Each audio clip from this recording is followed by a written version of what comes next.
शुरू करते हैं बिना देरी किए हो। मैं आपसे लाइक और सब्सक्राइब करने के लिए नहीं कहूँगा। अगर आपको कंटेंट अच्छा लगे तो आप खुद लाइक और सब्सक्राइब कर दीजिएगा प्लीज़। आइए आप चलते हैं फर्स्ट क्वेश्चन की तरफ। जैसे कि दिया है, एलपीजी के लिए क्या सही नहीं है? ऑप्शन ए, यह एक स्वच्छ ईंधन है। ऑप्शन सेकंड, इसका उच्च कैलोरीफिक मान है। ऑप्शन थ्री, यह नीली लौ के साथ जलती है। ऑप्शन फोर, यह मीथेन उत्सर्जक नहीं है। प्लीज़ आप बताइए इसमें से क्या सही हो सकता है। जैसा कि आप देखते होंगे, यह एक स्वच्छ ईंधन है, बिल्कुल सही बात है। इसका उच्च कैलोरीफिक मान भी होता है, तभी तो ये खाना बनाने में काम आती है, बिल्कुल सही बात है। तीसरा, यह नीली लौ के साथ जलती है। जैसा कि आप देख सकते हैं, अपने घरों में ही देखते होंगे सब लोग, ये नीली फ्लेम के साथ जलती है, भी सही है। लेकिन यह ऑप्शन जो कि दिया है 4 नंबर पे, इसमें मीथेन उत्सर्जक है, यह बिल्कुल गलत है, क्योंकि यह मीथेन उत्सर्जक इसमें होता ही नहीं है। इसमें ब्यूटेन और प्रोपेन होते हैं। और पता है सुगंध के लिए इसमें एक क्या, सुगंध के लिए मरकैप्टन मिलाई जाती है, मरकैप्टन, ठीक, मिला दी जाती है। चलिए नेक्स्ट क्वेश्चन की तरफ चलते हैं, जो कि इस तरह से है। घास के मैदान की पारिस्थितिकी तंत्र की एक खाद्य श्रृंखला में शीर्ष उपभोक्ता है। बताइए इसमें से आपका फर्स्ट ऑप्शन है तृणभक्षी, सेकंड मांसभक्षी, थर्ड जीवाणु, फोर्थ या तो तृणभक्षी या मांसभक्षी। तृणभक्षी का मतलब यहाँ पे होता है क्या बोलते हैं उसको, हर्बीवोरस। हर्बीवोरस यानी कि एक तरह से कह सकते हैं शाकाहारी, ठीक। चलिए कोई बात नहीं, ये थोड़ा हिंदी का वो है, कैसा दे दिया है, ठीक है कोई बात नहीं। तो ये सही उत्तर क्या होगा? हाँ, तो इसमें सही उत्तर जो लोग बिल्कुल बता रहे हैं क्या होगा, सही उत्तर होगा आपका, सही उत्तर बताइए आप लोग, एकदम बिल्कुल बताइए, जल्दी से बताइए, सही बताइए। हाँ हाँ, सही उत्तर मांसभक्षी, क्या, ऑप्शन सेकेंड, यानी कि मांसभक्षी हमारा सही आंसर हो जाएगा। खाद्य श्रृंखला में याद देखते हैं, सबसे ऊपर स्तर पर होते हैं। सबसे पहले क्या आता है, उत्पादक आता है, उसके बाद फिर क्या आता है, प्राथमिक फर्स्ट उपभोक्ता आता है, फिर उसके बाद सेकेंड आता है, फिर उसके बाद थर्ड आता है, ठीक। चलिए नेक्स्ट क्वेश्चन की तरफ चलते हैं, जो कि इस तरह है। हाँ, निम्न में से कौन सी कृषि पद्धति पर्यावरण के अनुकूल है? ऑप्शन ए, झूम खेती। ऑप्शन सेकंड, जैविक खेती। ऑप्शन थ्री, अधिक उपज देने वाली किस्में। ऑप्शन फोर, कांच के घर में बढ़ते पौधे। बताइए आप लोग क्या बता रहे हैं, आपका सही आंसर बताइए प्लीज़। हाँ, तो इसका सही आंसर हो जाएगा जैविक खेती, ऑप्शन यानी कि सेकेंड। जैसा कि आप देख सकते हैं, झूम खेती जो फेमस है, बार बार परीक्षा में ये पूछा जाता है, जो कि भारत में ये मेनली नॉर्थ ईस्ट में होता है। इसमें एक चीज़ ध्यान रखने वाली बात होती है कि इसमें जुताई नहीं होती है, जुताई नहीं की जाती है, ये बहुत फ्रेंड्स ध्यान रखिएगा, बहुत ज़रूरी चीज़ है। नहीं, ये स्टेटमेंट देकर कई बार पूछा हुआ है बहुत सारे टेट एग्जाम्स में, सीटेट में ना, तो इस चीज़ को आप लोग बिल्कुल ध्यान रखिएगा। अब चलिए चलते हैं नेक्स्ट क्वेश्चन की तरफ, जो इस प्रकार है। हाँ, पृथ्वी की सतह के पास की मुख्य वायुमंडलीय परत है। बताइए, ऑप्शन ए समताप मंडल, ऑप्शन सेकंड क्षोभ मंडल, ऑप्शन थ्री मध्य मंडल, ऑप्शन फोर आयन मंडल। जैसा कि आप देख सकते हैं, हमको पता है वायुमंडल में क्या है, वायुमंडल की सतहों के बारे में सबको जानकारी है। जैसे कि हम इसमें से बता सकते हैं कि कौन फर्स्ट पे है, कौन सेकंड पे है, कौन थर्ड पे है, कौन फोर्थ पे है। जैसे याद रखने वाली चीज़ है, मेन चीज़ है मौसमी घटनाएं इस वाले मंडल में होती है। मौसमी घटनाएं इसमें होती हैं। वायुयान को उड़ाने के लिए इसमें होती हैं। फिर इसके बाद मध्य मंडल ये है, आयन मंडल ये है। सबसे पूछा जाता है क्वेश्चन की सबसे ज़्यादा ठंडा किस कौन सी मंडल होती है, सबसे कम टेम्परेचर किस में देखा जाता है, तो वो होता है मध्य मंडल में, लगभग -100 डिग्री सेल्सियस तक चला जाता है, ठीक। तो अब इस क्वेश्चन का, चलिए तो हो गई एडिशनल जानकारी। अब बताइए इसमें राइट आंसर क्या होगा, आप लोग बताइए सबसे सबसे पृथ्वी के नज़दीक वाली परत, यानी कि वो होगी, इसका राइट आंसर क्या हो जाएगा, क्षोभ मंडल, यानी कि सेकेंड ऑप्शन, बिल्कुल सही बात है। चलिए ठीक है, अब चलते हैं अपने नेक्स्ट क्वेश्चन की तरफ, जो इस प्रकार है। जैव विविधता अधिनियम भारतीय संसद द्वारा कब पारित किया गया था? बताइए दोस्तों, बिल्कुल सही बताइए, जैव विविधता अधिनियम भारतीय संसद द्वारा कब पारित किया गया था? ऑप्शन ए 11 मई 1972, ऑप्शन सेकंड 11 दिसंबर 2002, ऑप्शन थर्ड 16 अक्टूबर 1990 एंड ऑप्शन फोर 10 दिसंबर 1980। जैव विविधता अधिनियम, जैसे बायोडाइवर्सिटी एक्ट, भारतीय संसद द्वारा कब पारित किया हुआ है, पूछा है दोस्तों, बताइए बिल्कुल, आप बताइए, आप लोग इसका एकदम बताइए। हाँ, तो इसका राइट आंसर क्या हो जाएगा? Option second. चलिए हम बता देते हैं, इसका कोई नहीं, ये फैक्ट है, इसको याद रखना चाहिए क्योंकि बायोडाइवर्सिटी से क्वेश्चन आते ही हैं। तो इसका राइट आंसर हो जाएगा 11 दिसंबर 2002। ठीक, नेक्स्ट क्वेश्चन की तरफ बढ़ते हैं। चलिए, जो इस तरह है, पारिस्थितिकी तंत्र के घटक हैं। ऑप्शन ए पौधे और पशु, ऑप्शन सेकंड उत्पादक उपभोक्ता और अपघटक, ऑप्शन थर्ड उत्पादक और उपभोक्ता, ऑप्शन फोर जैविक और अजैविक पदार्थ। यानी कि जैसे यहाँ पे देख सकते हैं आप, यहाँ पे है उत्पादक उपभोक्ता अपघटक पौधे पशु और जैविक और अजैविक। इसको इंग्लिश में बोलते हैं बायोटिक एंड अबायोटिक। तो बताइए इसका सही आंसर क्या हो जाएगा? सही आंसर होगा इसका ऑप्शन नंबर 4। ठीक, ऑप्शन नंबर 4। चलिए कोई बात नहीं, नेक्स्ट क्वेश्चन की तरफ बढ़ते हैं, जो इस प्रकार है, मकर रेखा। इनमें से मकर रेखा के बारे में बताना है। मकर रेखा के बारे में पूछा है। ऑप्शन ए 22.5 डिग्री नॉर्थ है, ऑप्शन सेकंड 23.5 डिग्री नॉर्थ है, ऑप्शन थर्ड 23.5 डिग्री साउथ है, ऑप्शन फोर्थ 23 डिग्री साउथ है। बताइए आप लोग, ये तो बहुत आसान क्वेश्चन हो गया। चलिए फटाक से बिना देरी करते हुए बता देते हैं। इसका राइट आंसर होगा ऑप्शन थर्ड, यानी कि 23.5 डिग्री साउथ। ठीक, चलिए कोई बात नहीं। हाँ, फिर नेक्स्ट क्वेश्चन की तरफ बढ़ते हैं। पारिस्थितिकी तंत्र शब्द किसने दिया था? जैसा कि इसको इंग्लिश में कह सकते हैं इकोसिस्टम। इकोसिस्टम टर्म किसने दिया था? इकोसिस्टम टर्म किसने दिया था? बताइए दोस्तों। Option A R D. Mishra, option second doctor Whittaker, option third Odum and option fourth Tansley. तो एक तो बड़ा कन्फ्यूजन रहता है इसमें कि पारिस्थितिकी और पारिस्थितिकी तंत्र में कि भैया ये कौन दिया था। इनमें दो नाम आते हैं, एक तो एजी टेंसले और हिकल।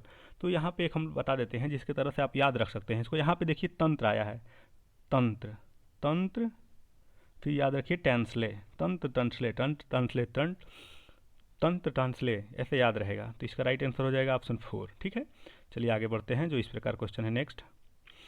आर्सेनिक युक्त जल प्रदूषण की समस्या अधिकतम कहाँ पाई जाती है? ये तो क्वेश्चन हमारा एक तरह से जीके का भी हो गया, और फिर ये बहुत ज़्यादा क्वेश्चन ये पूछा जाता है, बहुत इंपॉर्टेंट क्वेश्चन है दोस्तों। इसका पहला बताइए। Option A Uttar Pradesh, option second Madhya Pradesh, option third Bihar and option fourth Paschim Bangal. बताइए। हाँ, जैसा कि आप सभी को पता है कि यह मेन हमारे पश्चिम बंगाल में पाया जाता है, इस तरह की समस्या ज़्यादा आती है। तो इसका राइट आंसर क्या हो जाएगा? ऑप्शन 4, यानी कि पश्चिम बंगाल। चलिए ठीक है, नेक्स्ट क्वेश्चन की तरफ चलते हैं। भारत में पश्चिमी घाट में स्थित दक्कन क्षेत्र के शुष्क होने का कारण क्या है? चलिए बताइए। ऑप्शन ए कम तापमान प्रभाव, ऑप्शन सेकंड दाब प्रभाव, ऑप्शन 3 वृष्टि छाया प्रभाव, ऑप्शन 4 उच्च ऊंचाई प्रभाव।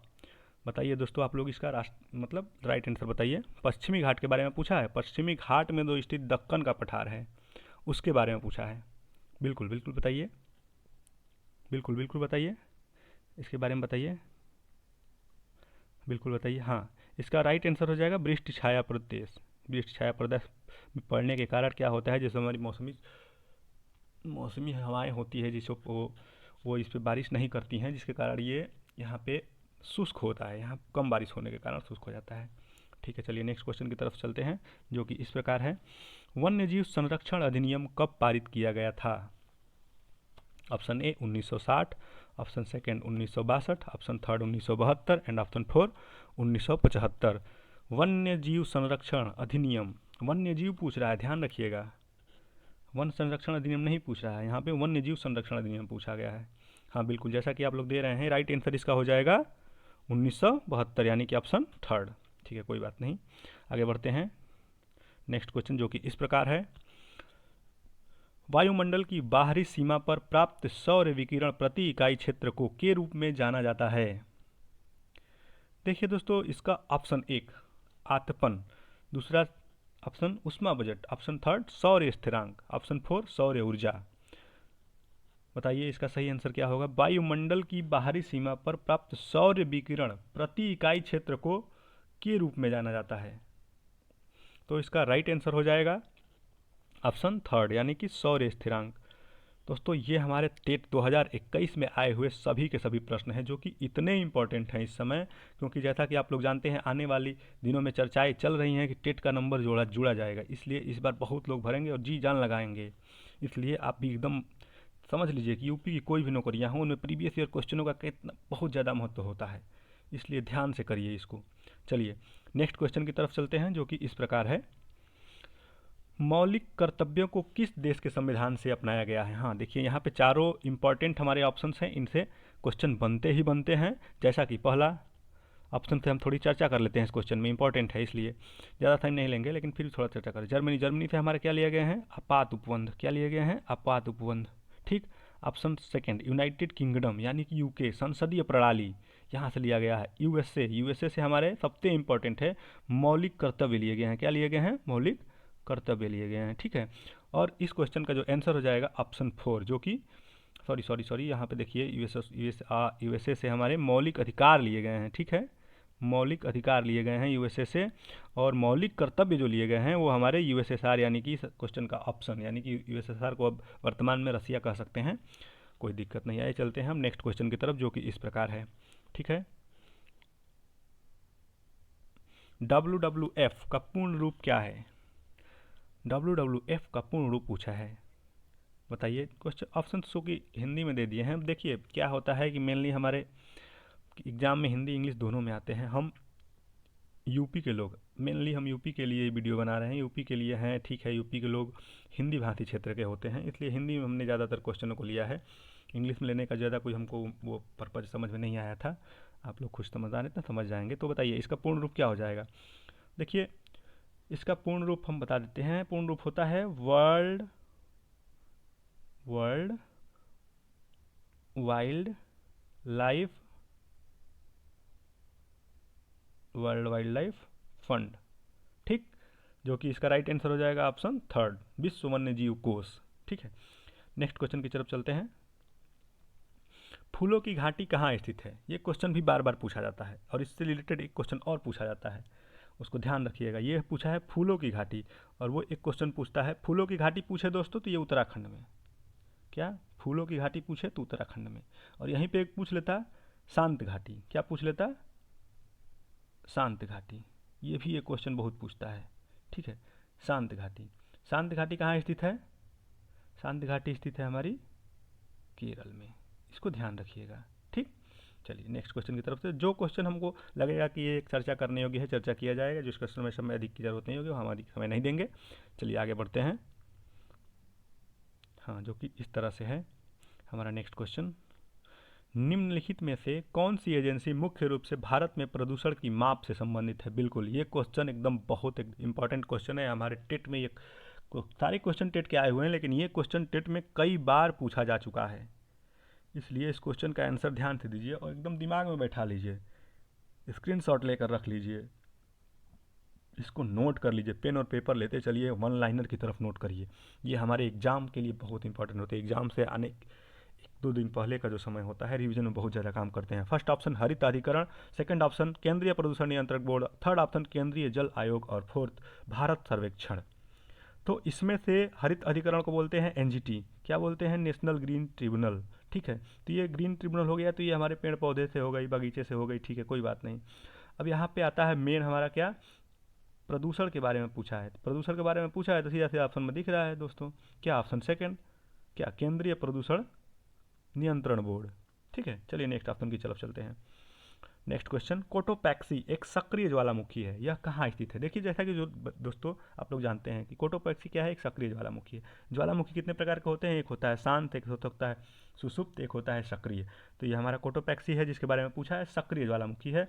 ये किस देश में या फिर किस जगह पे, किस पर्वतमाला में पाई जाती है, यह पूछा हुआ क्वेश्चन। तो आपको ये बताना है। इसमें से फर्स्ट ऑप्शन है सिसिली, दूसरा है हवाई, तीसरा है एंडीज, और फोर्थ है राकीज। तो इसका राइट आंसर क्या हो जाएगा, राइट आंसर हो जाएगा ऑप्शन 3 एंडीज। क्या हो जाएगा, राइट आंसर हो जाएगा एंडीज। ठीक है, चलिए नेक्स्ट क्वेश्चन की तरफ चलते हैं, जो कि इस प्रकार है। भारत में तिब्बत की सांगपो नदी को कहा जाता है, यानी कि जो तिब्बत से निकलने वाली एक नदी है वो भारत में आती है, तो उसको किस नाम से जाना जाता है। उस नदी को, ये क्वेश्चन में ये कहना चाह रहा है, क्वेश्चन में उस नदी को कहा जाता है, तिब्बत में सांगपो कहा जाता है, भारत में। तो ये तो आसान क्वेश्चन है, सब बता देंगे। इसका ऑप्शन 3 एंड सही होगा। चलिए, ब्रह्मपुत्र नदी। क्या नदी, ब्रह्मपुत्र नदी। इसको भारत में, हाँ ये जो क्वेश्चन इससे रिलेटेड पूछा था कि भारत में कितने राज्यों से होकर बहती है। तो भारत में 2 राज्यों से मेनली बहती है, भारत में 2 राज्यों से। कौन कौन से? अरुणाचल प्रदेश और एक हो गया आसाम, याद रखिएगा, ठीक है। ये मोस्ट इंपॉर्टेंट क्वेश्चन है।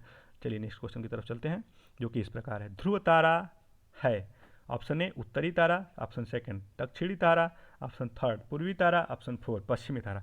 दोस्तों इससे मुझे एक चीज़ याद आ गई कि मैं बचपन में अपने पिताजी के साथ रात को अगर लेटा रहता था तो वो हमको इसको दिखाते थे, कहते थे देखो वो ध्रुव तारा है, उधर दिखाई दे रहा है, ठीक है। तो ये मेनली कहाँ दिखाई देता है? ये उत्तरी दिशा में दिखाई देता है। किधर दिखाई देता है? ये एक उत्तरी दिशा में दिखाई देता है, इसलिए उसको उत्तरी तारा भी कहा जाता है। तो इसका राइट आंसर क्या हो जाएगा? Option A. चलिए ठीक है, next question. Project tiger Bharat में कब प्रारंभ किया गया था? आपको ये बताना है कि प्रोजेक्ट टाइगर भारत में किस सन में प्रारंभ किया गया था। सन पूछा है। First option 1972, second option 1973 and third option 1981 and last one is 1985। आपको बताना है कि ये प्रोजेक्ट टाइगर, ये हमारे जैसे सब कई तरह के हैं, इसमें से पूछता है क्वेश्चन। हाथी परियोजना, टाइगर परियोजना, इसी तरह मगरमच्छ परियोजना, इनकी एक लिस्ट आपको मैं दे दूंगा कभी, उसको ध्यान में रखिएगा, बहुत अच्छी है, उससे क्वेश्चन बनता ही बनता है। तो इसका राइट आंसर हो जाएगा ऑप्शन सेकंड, यानी कि 1973। चलिए नेक्स्ट क्वेश्चन की तरफ बढ़ते हैं, जो इस प्रकार है। 1916 का लखनऊ समझौता किसके बीच हुआ था? ऑप्शन 1 कांग्रेस और मुस्लिम लीग, ऑप्शन सेकंड नरमपंथी और चरमपंथी, ऑप्शन थर्ड ब्रिटिश और भारतीय, ऑप्शन 4 हिंदू और मुसलमान। देखिए इस क्वेश्चन का आंसर दोस्तों आपको क्या लगता है कमेंट बॉक्स में ज़रूर लिखिएगा, क्योंकि इस क्वेश्चन में कई बार ऑप्शन फर्स्ट और ऑप्शन सेकंड में दोनों ही सही मान लिए जाते थे, लेकिन जो इनमें मेन देखा गया उसको माना गया ऑप्शन फर्स्ट को, इसलिए इस क्वेश्चन का ऑप्शन हम भी फर्स्ट लेकर चलेंगे। बाकी आप बताइएगा कि आपको क्या सही लगता है। चलिए ठीक है, नेक्स्ट क्वेश्चन की तरफ चलते हैं, जो कि इस प्रकार है। जंगली गधा अभ्यारण्य कहाँ है?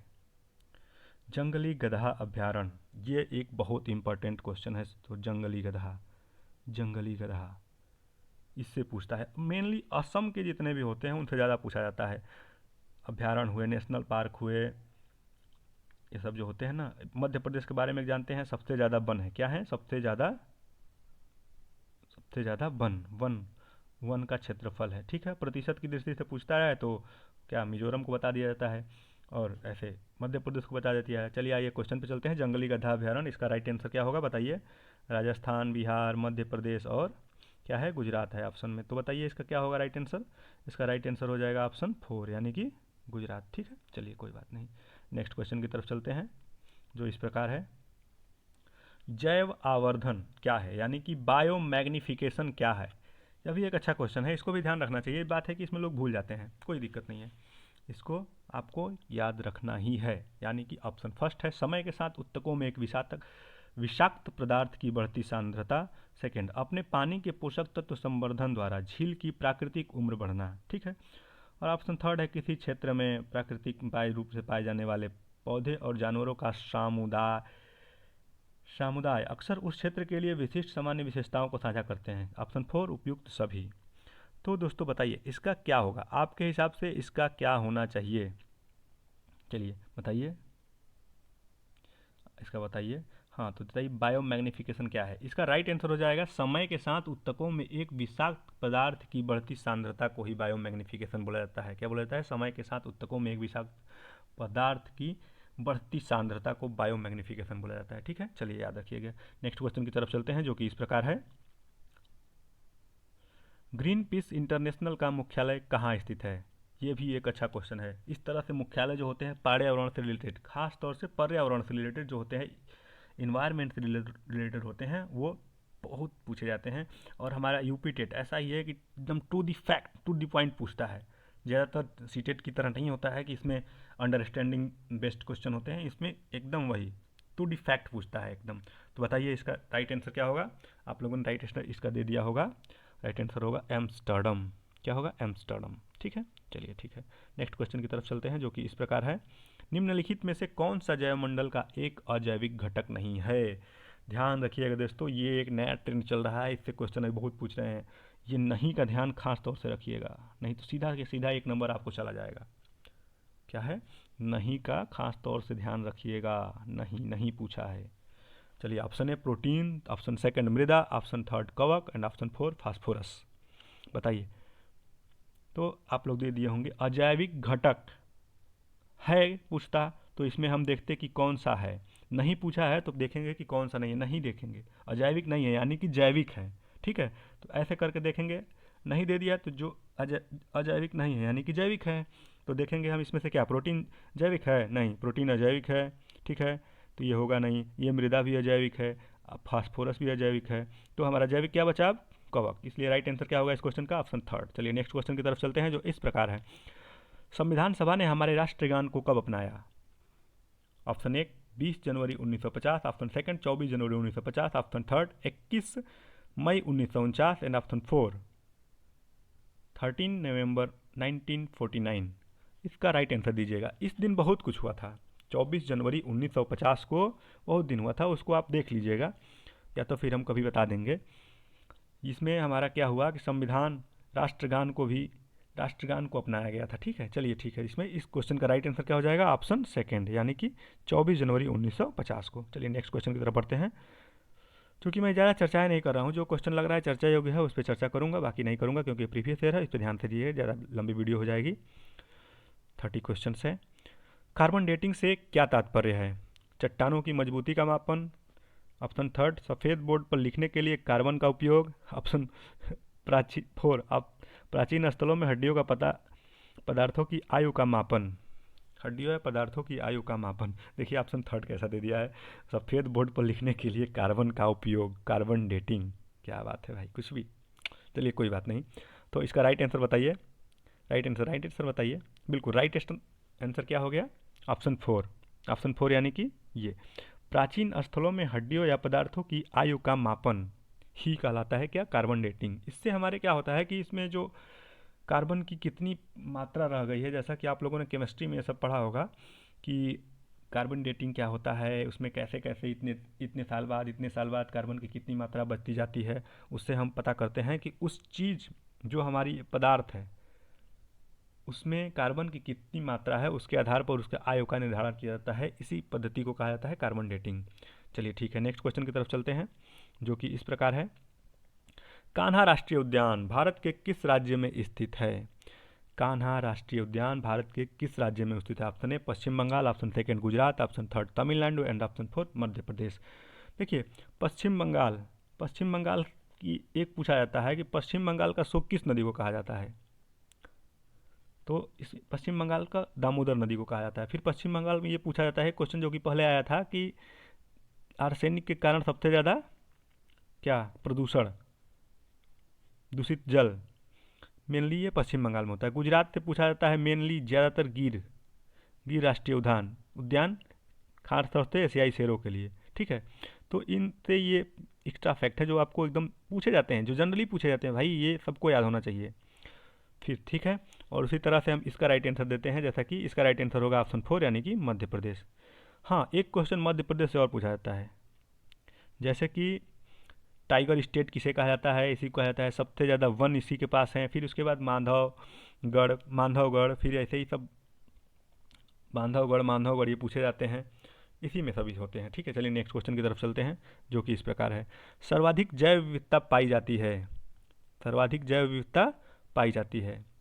जैव विविधता क्या मतलब, आप क्या समझ रहे हैं, बायोडाइवर्सिटी, यानी कि जैसे कि वहाँ पे किस्म किस्म की बहुत तरह की प्रजातियाँ पाई जाती हैं, अधिकांशतः बहुत तरह के जीव जंतु पाए जाते हैं, वही होते हैं और क्या। जैसा कि ऑप्शन फर्स्ट है फूलों की घाटी में, ऑप्शन सेकंड दोरंग घाटी में, ऑप्शन थर्ड थाईलैंड वैली में एंड ऑप्शन फोर सुरमा घाटी में। तो बताइए, जैसा कि आप फूलों की घाटी कहाँ है, उत्तराखंड में है यानी कि यूके में है। ऐसे ही साइलेंट वैली कहाँ पे है, केरल में, जो कि इस क्वेश्चन का आंसर हो जाएगा, ठीक है। जो कहाँ पड़ता है, हमारे पश्चिमी घाट पर पड़ता है, ठीक है। चलिए कोई बात नहीं, एक्स्ट्रा फैक्ट है, ये सब नोट करते रहिए कि जनरली सबको पता होना चाहिए। चलिए नेक्स्ट क्वेश्चन की तरफ चलते हैं जो कि हमारा सेकेंड लास्ट क्वेश्चन है।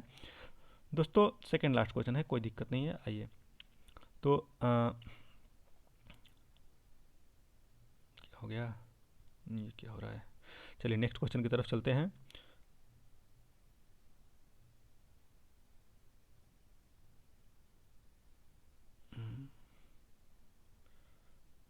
सॉरी दोस्तों, लग रहा है कुछ, कोई बात नहीं, हम यहीं तक रखेंगे। एक क्वेश्चन इसमें एक 30 क्वेश्चन एक था, वो आ नहीं रहा। चलिए, हाँ 30 क्वेश्चन, ठीक है, आ गया। निम्नलिखित में से कौन सी कृषि पद्धति पर्यावरण के अनुकूल है? शायद एक क्वेश्चन दोबारा हो गया है, कोई दिक्कत नहीं है, चलिए कोई बात नहीं, इसको फिर दोबारा कर लेते हैं।